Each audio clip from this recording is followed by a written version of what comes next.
السلام علیکم ورحمۃ اللہ وبرکاتہ۔ اعوذ باللہ من الشیطان الرجیم، بسم اللہ الرحمن الرحیم۔ وَلَقَدْ أَنزَلْنَا إِلَيْكُمْ آيَاتٍ مبينات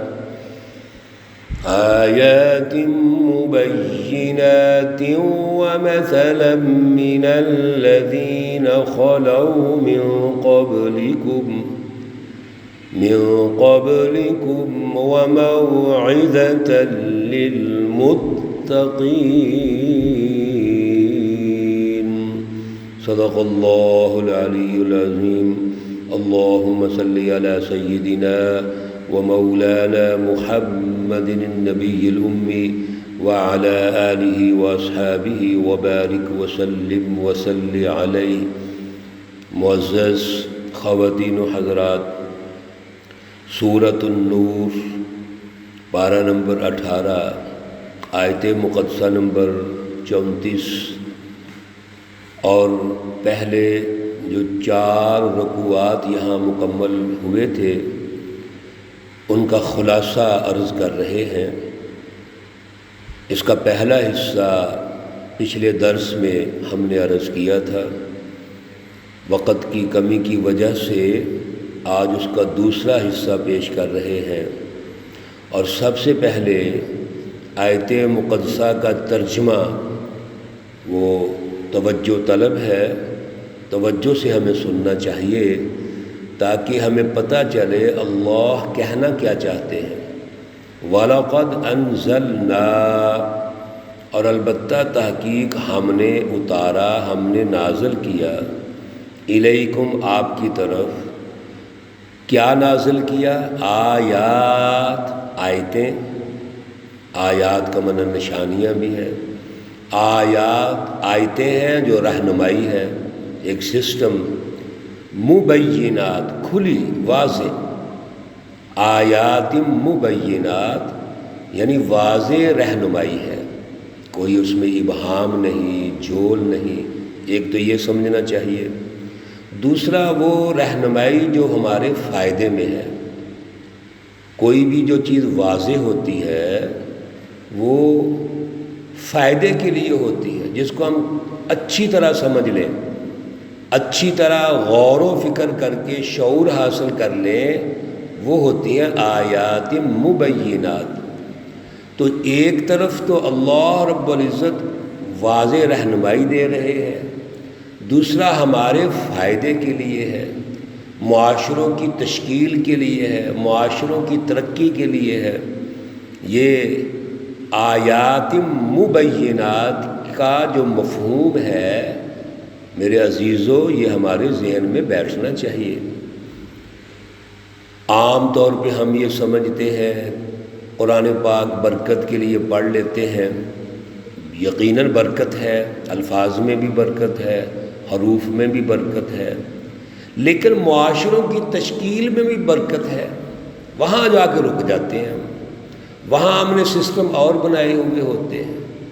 اور بعض لوگ یہ کہتے ہیں جی کیونکہ اسلام کے اندر سیاسی نظام واضح نہیں، معاشی نظام واضح نہیں، معاشرتی نظام اتنا واضح نہیں، اس لیے ہمیں دوسروں سے رہنمائی لینی پڑتی ہے۔ یہ سب بوگس نظریات ہیں۔ واضح نظریات، دو ٹوک جو اللہ نے دیے وہ ہیں، وہ کیا ہے؟ آیات مبینات، کھلی آیات، واضح رہنمائی، دو ٹوک رہنمائی، جس میں کوئی ابہام نہیں، عیب نہیں، کمزوری نہیں، وہ رہنمائی ہے۔ پھر اللہ رب العزت پہ قربان جائیں، اللہ کوئی بھی بات دلائل کے بغیر نہیں کرتے۔ وَمَثَلًا مِّنَ الَّذِينَ خَلَوْا مِن قَبْلِكُمْ، اللہ اپنی بات کو ارشاد فرمانے کے بعد سمجھانے کے لیے دلائل پیش کرتے ہیں، پچھلی قوموں کے دلائل پیش کرتے ہیں۔ ان قوموں نے رہنمائی لی، کامیاب ہوئے، نہیں لی، ناکام ہوئے۔ جو میری سچی رہنمائی پہ تھے وہ حزب اللہ تھے، اللہ کی سچی جماعتیں ہیں، آدم علیہ السلام سے لے کر آج تک۔ اور جنہوں نے رہنمائی کو ٹھکرایا وہ حزب الشیاطین ہیں، شیطانی جماعتیں ہیں۔ انہوں نے ظلم قائم کیے، لوگوں کو غلام بنایا، ان کے وسائل پر قبضہ کیا، اور محدود اور مخصوص مافیاز نے سوسائٹیوں کو غلام بنا کے تباہ کر دیا۔ یہ تاریخی حقائق ہیں، تاریخی دلائل ہیں۔ اللہ ہمیں تاریخ سے جوڑنا چاہتے ہیں، اس کو تاریخی تسلسل بھی کہتے ہیں۔ اور تیسرے نمبر پر فرمایا وَمَوْعِظَةً لِّلْمُتَّقِينَ، متقی جماعت، مومن جماعت جو قائدین ہیں ان کے لیے اس میں بہترین نصیحت ہے، یعنی قیادت کے اصول و ضوابط ہیں۔ آپ نے معاشرے میں جو اللہ کے بندے مومنین متقین ہیں، معاشرے میں قیادت کیسے کرنی ہے، کیا خصوصیات ہیں ان کے اوصاف کیا ہے، وہ لیڈران ہیں سوسائٹی کے، ان میں کون کون سی خصوصیات ہونی چاہیے، اللہ کی پہچان، انسانیت کی پہچان، اللہ کی فلسفی کو رٹ قائم کرنے کی خصوصیات ان میں ہونی چاہیے۔ اللہ نے ان کو بیان فرما دیا۔ گزشتہ درس میں عرض کیا تھا کہ پہلی آیت سے لے کر یہ جو 4 رکوعات ہیں، تو اللہ نے پہلی آیت میں بھی ارشاد فرما دیا تھا سورۃ انزلناها وفرضناها، ہم اس سورہ مبارکہ میں اہم احکامات ارشاد فرما رہے ہیں، لہذا وہ واضح ہیں، آیات بینات، وہاں بھی ارشاد فرمایا لعلکم تذکرون۔ یہ سب کچھ کیوں اللہ ارشاد فرما رہے ہیں کہ اس کی رٹ کو قائم کرو۔ میرے عزیزو، جب تک ان قوانین کی رٹ قائم نہیں ہوتی، اور قانون سازی کوئی بھی دنیا میں جو ہوتی ہے اگر محض فلسفی کی حد تک ہو اور معاشرے میں عملاً پریکٹیکلی اس کی رٹ قائم نہ ہو، وہ قانون تو دنیا میں مذاق بن جاتا ہے۔ آج اس لیے یہ قوانین مذاق بن گئے، ہم نے ان کی رٹ نہیں قائم کی۔ ان 4 رکوعات کے اندر سب سے پہلے نکاح کا ضابطہ اور اصول، نکاح کے متبادل جو عمل ہے، کردار ہے، وہ زناکاری اور بے حیائی کا ہے، اس کی روک تھام کے اصول و ضوابط، قوانین۔ پھر ایک دوسرے پر الزام تراشی، بے حیائی اور عیب لگانے سے روک دیا، خصوصاً پاک دامن عورتوں پر جو عیب جوئی ہوتی ہے اس کے لیے روک دیا، اس کے قوانین اللہ نے بنا دیے۔ پھر مرد اور عورت کا آپس میں ایک دوسرے کے ساتھ شکوک و شبہات پیدا ہونے کے بعد اگر کوئی الزام تراشی ہے تو لعان کے عنوان سے قانون سازی فرما دی۔ اور پھر اگلے 2 رکوعات میں ام المومنین حضرت عائشہ رضی اللہ تعالی عنہا کا واقعہ افک اللہ نے ارشاد فرمایا، اور اس واقعہ افک کے عنوان سے جماعت کا داخلی نظام کیسا ہونا چاہیے اس کے لیے قوانین تشکیل دے دیے۔ پھر ایک دوسرے کے ساتھ خارجی سطح پر دوسروں کے لیے اللہ نے قوانین تشکیل دے دیے کہ ہمیں پروپیگنڈے میں دوسروں کے ساتھ شریک نہیں ہونا چاہیے، کسی غلط اطلاع اور خبر ملنے پر ہمیں کیا کرنا چاہیے، کیا ضابطہ ہے اس کا۔ ہم اس غلط خبر کو پھیلانا شروع کر دیں، اس کی اشاعت شروع کر دیں، پروپیگنڈے میں شامل ہو جائیں، اللہ نے پابندی لگا دی۔ سب سے پہلے گواہیاں ہیں، سب سے پہلے اس معاملے کو دیکھنا ہے، اس کی تہہ تک پہنچنا ہے، پھر زبان پر لانا ہے۔ اللہ نے اس کے لیے بھی پابندی لگا دی۔ اور معاشرے کے اندر جو نیک لوگ ہیں، پاک ہیں، پاکیزہ عورتیں ہیں، پاکیزہ مرد ہیں، اللہ نے ایک میرٹ بنا دیا کہ پاکیزہ عورتیں پاکیزہ مردوں کے لیے ہیں، اور پاکیزہ مرد پاکیزہ عورتوں کے لیے، خبیث مرد خبیث عورتوں کے لیے، اور خبیث عورتیں خبیث مردوں کے لیے۔ یعنی معاشرے کی تشکیل ممکن ہی نہیں ہے کہ ناپاک اور پاک لوگ اکٹھے ہو جائیں۔ اللہ تو پورے معاشرے کو پاکیزہ دیکھنا چاہتے ہیں۔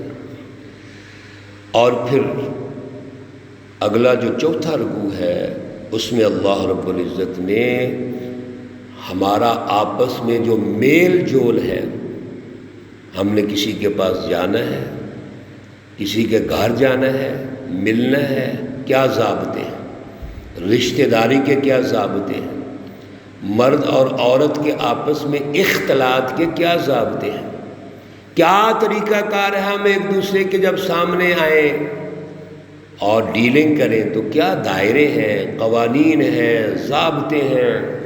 اللہ نے سارے وہ ضابطے ارشاد فرما دیے۔ اور پھر نکاح اور شادی ہر فرد کے لیے لازمی قرار دے دی کہ اس کے لیے آپ شادی کریں، مرد اور عورت کے لیے ضروری ہے۔ اور اگر شادی کرنے میں کچھ مسائل ہو، معاشی تنگی ہو، اللہ نے اس کا بھی حل بتا دیا ہے کہ آپ شادی کیجیے، اللہ وسائل پیدا فرما دیں گے۔ اس کی بھی مینجمنٹ ہو سکتی ہے۔ اچھے معاشروں کے اندر حکومتیں اس کی مینجمنٹ کرتی ہیں۔ جو ترقی یافتہ معاشرے ہوتے ہیں، حکومتیں باقاعدہ دیکھ بھال کرتی ہیں، بچے بڑے ہو گئے ہیں، اب ان کی مینجمنٹ کیسے ہونی چاہیے۔ اس لیے شادی بیاہ یہ بنیادی حقوق میں شامل ہے۔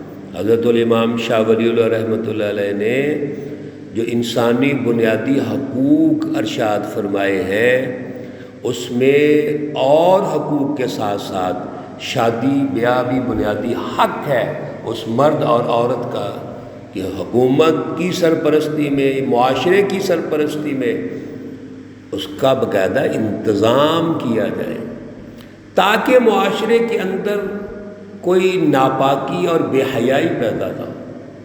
اتنا خوبصورت اللہ معاشرہ تشکیل دینا چاہتے ہیں۔ اور پھر سارے معاملات کرنے کے بعد اللہ نے ہمیں فرمایا وَتُوبُوا إِلَى اللَّهِ جَمِيعًا أَيُّهَا الْمُؤْمِنُونَ، اے مومنو، جتنے قوانین آپ نے سنے ہیں ان کی رٹ قائم کرو، ان کو سمجھو، معاشرہ اس کے مطابق تشکیل دو، لیکن پھر بھی اللہ سے توبہ کرتے رہو۔ کیوں؟ جب بھی ہم ان قوانین کی تشکیل اور ان پر عمل پیرا ہونے کے لیے کوشش کریں گے تو کوئی نہ کوئی خامی تو رہ سکتی ہے۔ آخر ہم انسان ہیں، انسانی تقاضے کے پیش نظر کوئی نہ کوئی خامی، کمزوری رہ سکتی ہے۔ اللہ نے اس کا حل دے دیا، وہ کیا ہے؟ اللہ سے توبہ کر لو، اللہ سے رہنمائی لو، جد و جہد کرو، کوشش کرو، اور پھر اللہ سے تعلق مضبوط رکھو، اللہ سے توبہ کر لو، اللہ معاف کرنے والے ہیں۔ اللہ تو اس جد و جہد کے نتیجے میں معاف کر دیتے ہیں، اتنے غفور الرحیم ہیں۔ اور پھر آخری آیت جو ہم نے آج پہلے ترجمہ کیا تھا، اس میں اللہ نے پھر ارشاد فرما دیا کہ یہ سب کچھ واضح ہے، یہ اس میں کوئی جھول نہیں، ابہام نہیں ہے، لہذا آیات مبینات، یہ الفاظ میرے عزیزوں، بھائیوں، بہنوں، ہمارے دماغوں میں فکس ہونے چاہیے، ہماری زبان پہ رہنا چاہیے، اور ہم سب کو شرح صدر ہونا چاہیے کہ اللہ کے احکامات واضح ہیں، دو ٹوک ہے، ہمارے فائدے کے لیے ہے، معاشرے کی ترقی کے لیے ہے، انسانیت کے لیے ہے، اور انسانی فطرت کے مطابق ہے۔ اس لیے ہم نے، ایک مرد ہے اس نے بھی رہنمائی اللہ سے لینی ہے، عورت ہے اس نے بھی رہنمائی اللہ سے لینی ہے، پھر معاشرے کی تشکیل میں رہنمائی اللہ سے لینی ہے، لیکن رہنمائی بطور فلسفی نہیں لینی، فلسفی کے ساتھ ساتھ عملاً رہنمائی لینی ہے، اس کی رٹ قائم کرنی ہے۔ ہم نے کوشش کی کہ دوبارہ اس خلاصے کو نمایاں کر دیں تاکہ اللہ ہمیں شعور عطا فرمائے، ہمیں سوچنے کا موقع دے، یاد دہانی ہے۔ اللہ رب العزت ہمیں توفیق عطا فرمائے، صلاحیت عطا فرمائے۔ اللہ رب العزت تمام مرحومین و مرحومات کو جنت الفردوس میں اعلیٰ مقام عطا فرمائے۔ اللہ رب العزت تمام بیماروں کو شفائے کاملہ عاجلہ مستمرہ عطا فرمائے۔ ربنا تقبل منا انك انت السميع العليم وتب علينا انك انت التواب الرحيم، وصلى الله تعالى على النبي الأمي محمد وعلى آله وأصحابه أجمعين برحمتك يا أرحم الراحمين۔